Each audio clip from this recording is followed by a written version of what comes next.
My life might have been tougher than the average person's. I didn't have a dad, and it was just my single mom who raised me all by herself. We were estranged from our relatives, so Mom was all alone in her efforts. She managed to send me to college, but years of hardship took their toll, and she passed away due to illness around the same time I graduated. After that, I had no family left. I landed a job at a regular company and met my wonderful husband, Tony. Tony, an executive at a client company, was a bit older than me. Having grown up without a dad, Tony was a reassuring and reliable figure for me. One day, I forgot some important documents at the client's office. Realizing this, I decided to rush back without telling my boss, intending to retrieve them. However, I didn't have a pass to enter the client's building, which my boss usually handled. Standing clueless in front of the client's office, an employee I had met earlier came running out with the documents. That was how I met Tony. Knowing my situation, Tony handed me the documents with an innocent smile and said, "Let's keep this our little secret." I fell for that smile and pursued him eagerly. It didn't take long for us to get married, and I found happiness. We weren't blessed with children, but every day was joyful. Tony, who always made me laugh, rescued me from a lifetime of loneliness. Just as I vowed to spend my life by Tony's side, we discovered he had cancer, already at stage 4. The doctor broke the news to us, and I was devastated. Tony deeply regretted leaving me alone in the end. But just before our 10th wedding anniversary, Tony passed away. Feeling lonely again, I was contemplating my solitude when suddenly my father-in-law George proposed, "How about living together?" George was the only person who genuinely rejoiced and celebrated our marriage. Initially, when Tommy and I decided to marry, I had no family, so I was met with skepticism from Tommy's circles and relatives. Some relatives even opposed our marriage. However, George never cared about me having no family, and after the marriage, treated me like his real family. Tommy's mother, Marie, had passed away when he was young, so George had been living for many years with his real sister, Lily. Maybe that's why George was so handy and could manage all household tasks. He was also a great cook, often visiting our home to treat us with delicious meals. Lily, who lived with George, was single and didn't have a steady job. She used to earn quite a bit from door-to-door sales, but since that company went bankrupt, she struggled to find stable employment and was doing odd jobs. Most of the living expenses were covered by George's income, but a few years ago, George's legs grew weak, and he quit his job. They were barely getting by on his small earnings and pension. Knowing that George, who handled household chores, wasn't in the best health, I had been helping out at his place from time to time, even when Tony was alive. George would always apologize with a regretful look, saying, "I'm sorry I've become a burden because of my condition." I'd reply, "Don't worry about it. I'm good at housework, and I'm happy to see you well." Not knowing what it's like to have a dad, I was genuinely happy to take care of George. Tommy, knowing I considered George like a real dad, was always happy to send me off to help. However, Lily didn't feel the same way. Whenever I went to help, she would meet me at the door and say, "So you're here to butter up again. You're an outsider, you know. No matter what you do, you won't get any inheritance," with a spiteful look. I would always deny it, saying, "No, that's not my intention." But Lily would repeat the same line every time I visited. Despite her continuous sarcasm towards me, Lily never attempted to do any housework. Ideally, Lily, who had been living there all along, should have been the one doing the chores. But she would always go out and not return until late at night.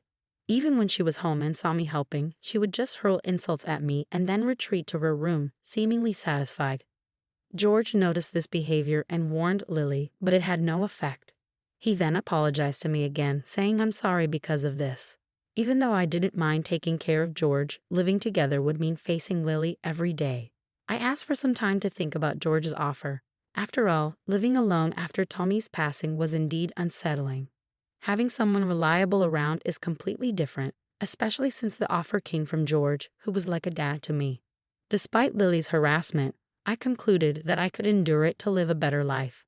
I strongly preferred returning to a home with George over going back to an empty house. Later, I moved in with George, bringing only a few belongings. I was familiar with George's house, knowing where everything was except for the inside of Lily's room. Whenever I passed by, I could smell cigarette smoke, but her door was always closed. When I offered to clean her room occasionally, she accused me of being a thief. "No way, don't enter my room without permission. You might steal something." I protested. I would never do such a thing. "You can't be sure. After all, you have no family to trouble, right?" Every time Lily spoke to me, she would use words like outsider and remind me of having no family, knowing these were the words that hurt me the most. She knew I couldn't retort and deliberately used them. Once her door was half open and I could see inside. Confirming Lily wasn't there, I peeked in to find cigarette butts, alcohol bottles, and trash scattered on the floor. I hesitated for a moment, but knowing Lily would accuse me again, I quietly closed the door. Since Lily was mostly out during the day, I could spend the day in peace by avoiding her in the mornings and evenings, enduring the harsh treatment. This life continued for several months. Lily's harassment persisted, but during this time, George's health deteriorated day by day. Recently, walking became difficult for him, leading to more bedridden days. His health worsened, catching colds more frequently. Despite hospital visits, his condition did not improve, and a year into living together, he couldn't get out of bed anymore.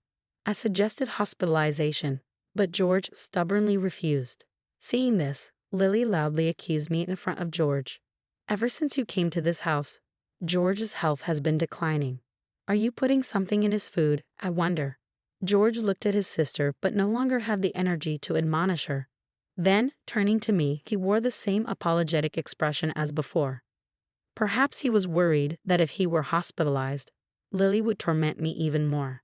I continued to care for George while trying to ignore Lily's constant badmouthing. Lily didn't care for her own brother at all. She only entered George's room to hurl insults at me. But as George's care was demanding, I barely reacted to her. Maybe because I didn't respond to her verbal abuse, she started throwing things at me when she was drunk. "Don't act all high and mighty cleaning our house. This is mine and George's home.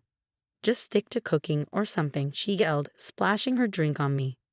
My head was drenched in alcohol, and some even spilled on George's bed. "Stop it, please. It's getting on George," I begged, trying to stop her, but Lily, drunk, wouldn't listen. "Don't order me around, you plague. You're the one weakening George." Her actions filled the room with a smell of alcohol. When Lily got like this, there was no stopping her until she was satisfied. Sometimes she would even hurl abusive words at George. "George, maybe it's time for you to find peace. If this continues, my living expenses will turn into your medical bills. This woman will be happy to be rid of her caregiving duties." She mercilessly spoke such cruel words to her own brother. George just looked at her with tearful eyes. All I could do was protect George and wait for the violence to end. Lily's drunken rampages were always predictable. She spent her days outside, frequently visiting a nearby lottery ticket vendor. One time, she returned home in a very good mood with her arms full of paper bags stuffed with sweets, and the smell of cigarette smoke was strongly emanating from her clothes. I once asked her, "Where have you been?" She replied, "None of your business. Even if I win the lottery, I won't give you a dime," and snickered as she walked into her room. She must have been in a good mood to accidentally reveal her lottery habit. That was when I first learned Lily spent her days at the lottery ticket vendor. I was curious how she managed to fund her lottery habit, but I was too frightened by her outbursts to ask. Whenever the lottery didn't pay off, Lily would inevitably drink and take her frustration out on me. She would come home, pull out alcohol from the fridge, and demand, "Hey, make dinner." Since she often returned late at night, I would prepare meals and run her bath. Neglecting these tasks would result in her throwing things and screaming, so I never had a moment's peace. Despite this, I dedicated myself to caring for George 24/7, actively engaging in his rehabilitation. However, George grew increasingly frail and struggled even to breathe. After several months of my devoted care, George passed away. Though he was too weak to speak, he mustered the strength to thank me. "You've been a great help." "Thank you." Hearing these final words from George made all my hardships seem worth it. He had supported my marriage to his son, and after Tony's death, he offered to live with me, an outsider. George was my greatest benefactor. With his passing, I found myself alone again, but I couldn't afford to be sentimental. Lily didn't lift a finger to help with the funeral arrangements, leaving everything to me.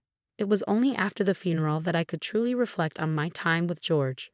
Because of his caring nature, distant relatives gathered to pay their respects.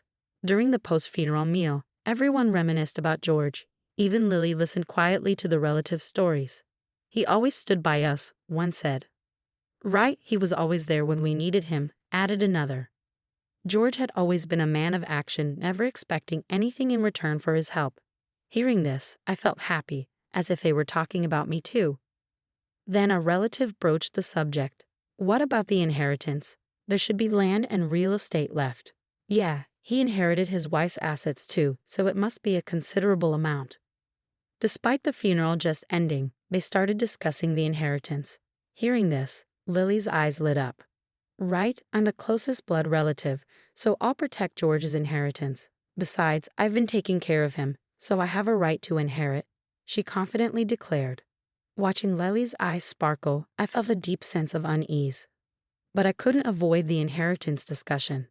As the relatives were getting worked up over the inheritance, a man suddenly entered. Everyone looked at him, but judging by the relatives' faces, no one seemed to recognize him. Amid the strange atmosphere, the man handed out his business card and said, I've been entrusted with the will. Lily, sensing an opportunity, approached the lawyer and said, Really? Then let's open the will right here. Her eyes were shining again as she pulled the lawyer to a seat. The lawyer took out the will from his bag and began to read it in a calm manner. Lily's face turned red immediately. The relatives also became restless. The will stated that all of George's estate was entrusted to me and nothing was left for his biological sister. I was as surprised as anyone. Even though I lived with George, I was still an outsider. That he entrusted his entire estate to me was unexpected. Hearing the lawyer's words, Lily lost her bright eyes, her face filling with anger and hatred. How can he leave the inheritance to some unknown woman? This is unacceptable. Has George lost his mind? Lily yelled in a voice that was almost like a roar. She continued, After Marie passed away, it was me who lived with and struggled with George. What does this woman know about our lives? It's ridiculous to leave everything to her. She looked ready to pounce on me. Some relatives seemed to agree. Yeah, she lived with him for a long time. She's his real sister. Maybe there's a mistake in this will. Probably moved in for the inheritance. Yeah, maybe she manipulated him into writing the will.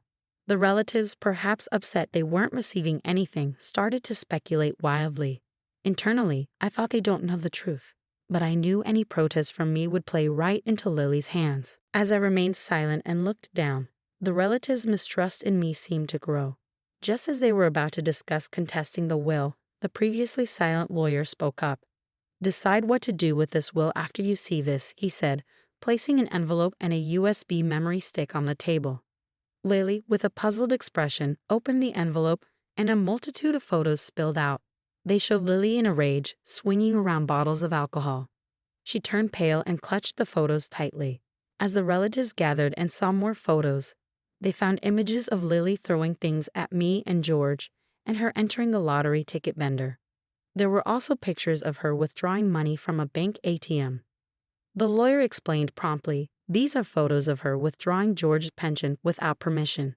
I realized then that she had been using George's pension for her lottery expenses.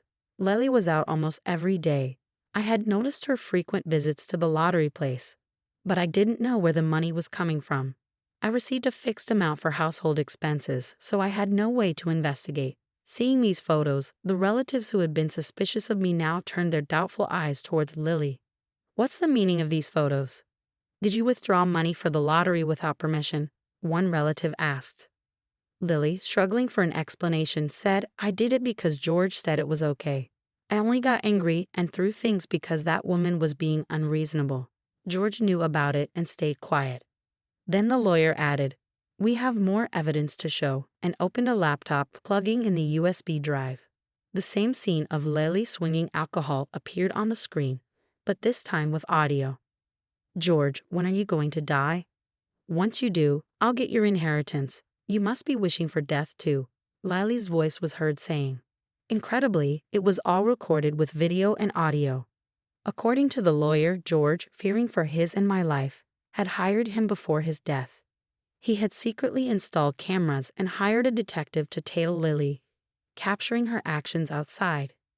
He wanted to ensure that his estate wouldn't end with his sister after his death, so he asked for the will to be backed up with these photos and videos. I was astonished. George, who in his later years could hardly move and struggled to speak, had planned all this. I was astounded by George's resourcefulness to the very end. Lily seemed to have lost the energy to argue any further, looking down and clenching her teeth.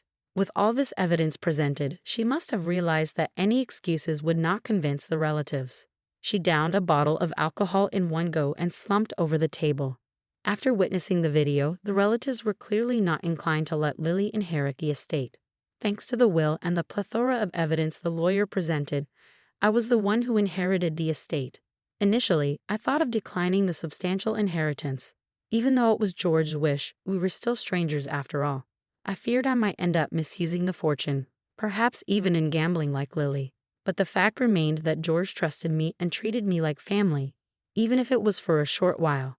As a gesture of gratitude, I decided to use the inheritance to maintain George's grave for as long as I live. I had enough to live on from Tony's inheritance. I erected a tombstone for George and set up a grand altar, placing photographs of Tony, George, and Marie there. As for Lily, she succumbed to a gambling addiction and alcoholism and was forcibly admitted to a hospital.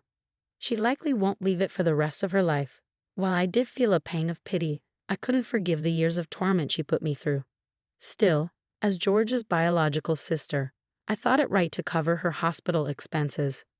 Now alone again, my situation was different from before. I had something to protect, and that alone made me feel not so solitary. From now on, I plan to live out my remaining days peacefully in the